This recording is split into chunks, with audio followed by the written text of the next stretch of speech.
In this lesson, we'll give some numerical examples to show how to find the forces that act at the endpoints of members that compose a frame or a machine. And to solve these types of problems, the first step would be to draw the free body diagram of the entire frame or machine, or each of its members. And then for each member, or even the entire frame or machine, there are three available equations of equilibrium, and here are the key equations. Sometimes, for some problems, you can replace one of the force equations by another moment equation. I'll demonstrate these ideas now with some examples. We'll begin by solving a problem that involves pulleys, like this one. Here's a graphic of essentially the same problem.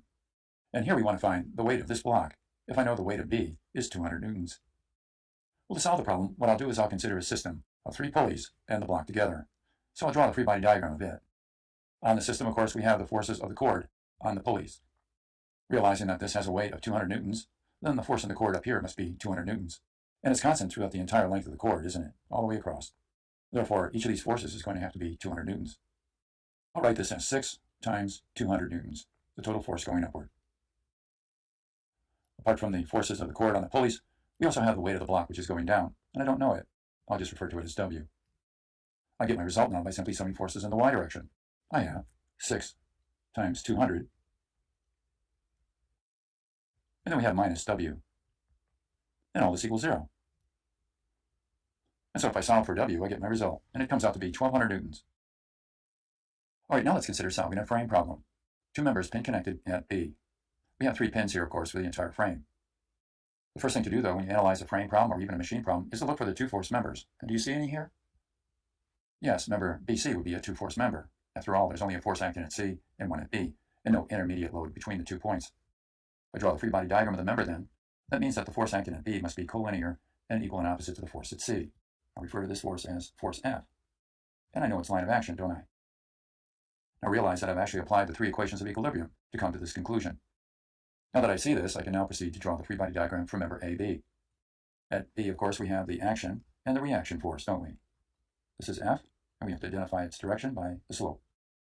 So we'll put this on 4, 3, and 5. And finally, we have the 2 components of reaction at A, AX and AY. This completes our free body diagram for this member, and now I can get the 3 unknowns on it by applying the 3 equations of equilibrium to it. First, I'll determine the force at F, and to do that, of course, I'll take moments at point A. I have the following. F times 3/5, and that's multiplied by the moment arm of 4. And then we have minus 300 times our moment arm of 2.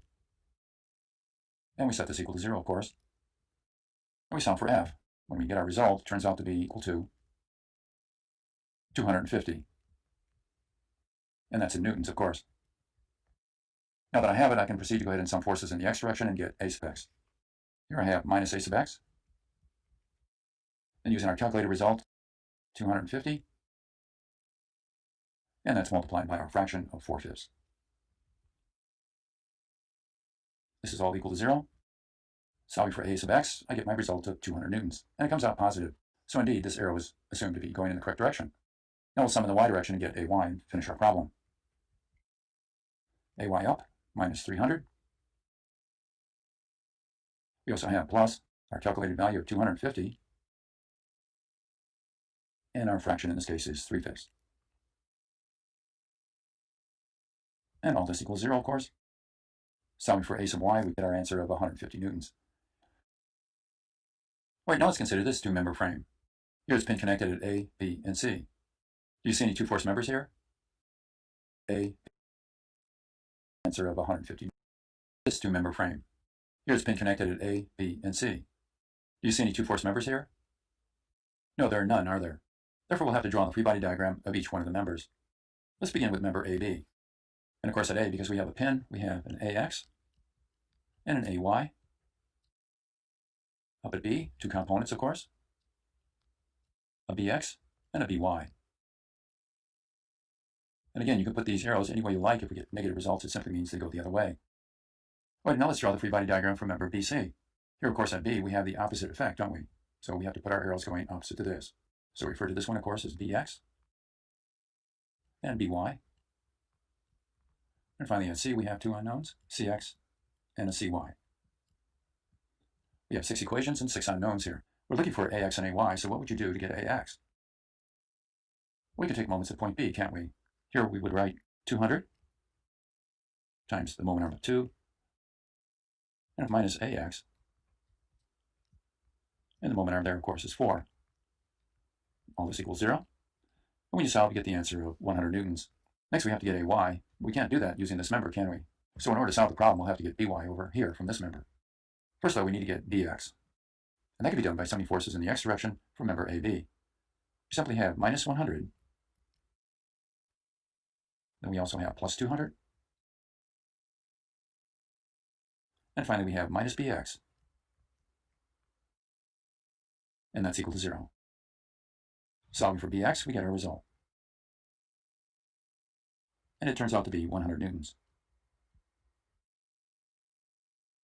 And now that we have it, we can take moments around point C, and doing that, we'll be able to get our result for BY. Here we would write minus BY times our moment arm of 4. We have minus 100 times our moment arm of 4, and plus 300. And here our moment arm is 2. And this all equals 0, doesn't it?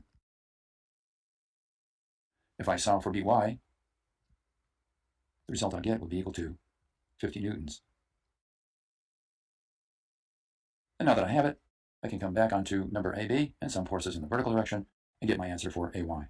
I have AY, which goes up, and then minus our result of 50 newtons, which goes down. And all this equals 0, doesn't it? Solving A sub Y is equal to 50 newtons, our result. Now there is a quick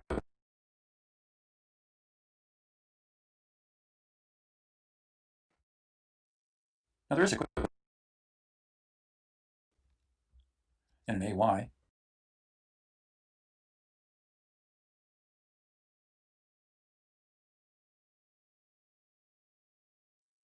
Notice that the interacting forces BX and BY are not shown on our free body diagram, and that's because they're internal to the system, aren't they? Action and reactions. Notice that the interacting forces BX are a quicker way in which we can get AY. Let me explain how to do that. You can take the entire frame and draw its free body diagram. It would look like this, wouldn't it? We'd have an AX here and an AY. Over at C, we have a CX and a CY. Notice that the interacting forces BX and BY are not shown on our free body diagram, and that's because they're internal to the system, aren't they? Action and reaction, so they cancel away. Anyway, to get a direct solution for AY here, we can take moments around point C. So let's do that. Finish the problem up. 300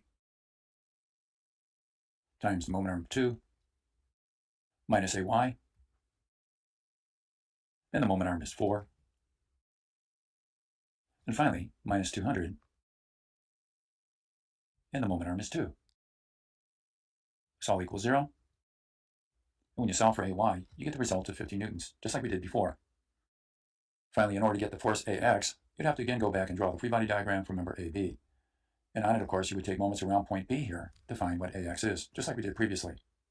But the point is that sometimes some problems can be solved quicker if we consider a free body diagram of the entire frame and get an unknown, as opposed to always drawing the free body diagrams of the separate members and applying the equations of equilibrium to those members alone. So with practice, you'll get an idea on how to go about it in a quick way. All right, now let's consider this our final problem. We want to find the support reactions for this compound beam. Notice that it's pin connected right here at B. This is a fixed support at A, and here we'll consider it's a smooth support. So two beam elements that are pin connected together to form a compound beam. To solve the problem, we'll consider drawing the free body diagram of each of the different segments. We'll begin by looking at the member BCD. On it, of course, we have a reaction at C, which is CY. And then at B, of course, we have two components of reaction, BX and a BY. That completes our free body diagram. And so now let's look at the free body diagram for member AB. Here, of course, action and reaction. Don't forget that. So this is BX. And here's our BY. Finally, at A, we have three components of reaction, don't we? Because we have a fixed wall. Refer to these, of course, as AX, AY, and our moment, M sub A. Our free body diagrams are now complete. We can begin to think about how to solve for our reactions. We'll look at this member first, and we'll apply the three equations of equilibrium to it to get the three unknowns on it. And then we'll move over here and apply the three equations of equilibrium here to get these reactions. So summing forces in the x direction on this member, we have the following. Bx is simply equal to 0, isn't it? Taking moments around point B, we can get Cy cy times 1.5. And then we have minus 10 times 3. And this all equals 0, of course. Solving for cy, we get our result of 20 kilonewtons. Now let's sum vertically and get by. Minus by. And then a plus 20. That's our calculated value for cy. And then minus 10. So all equals 0. And now we get by. And it turns out to be equal to 10 kilonewtons. Finally, we'll apply the three equations of equilibrium to member AB. Summing forces in the x direction, realizing that bx is equal to 0, we get our value for ax, and it turns out to be equal to 0. Summing forces in the y direction, ay up, minus 10, and then, of course, plus 10. That's our calculated value for by. So all equals 0. Ay turns out to be equal to 0 as well. Finally, taking moments around point A to eliminate ax and ay and get our value for the moment at the wall, we have m sub a minus 10 times 1, and finally plus 10 times 3. Setting all this equal to 0, solving for m sub a, we get our result of 20 kilonewton meters. And this value comes out to be negative. What would that mean? That means the curl isn't going to go counterclockwise, it's going to have to go clockwise. Notice what would happen if we drew the free body diagram for the entire beam. It would look like this, wouldn't it? And on it we'd have four unknowns. We'd have our cy here, of course m sub a, ax, and ay. Four unknowns, but only three equations of equilibrium are available, so we really can't solve by looking at the entire beam. We certainly had to break it down into its two component parts and solve it this way in order to get our results. So having completed this problem,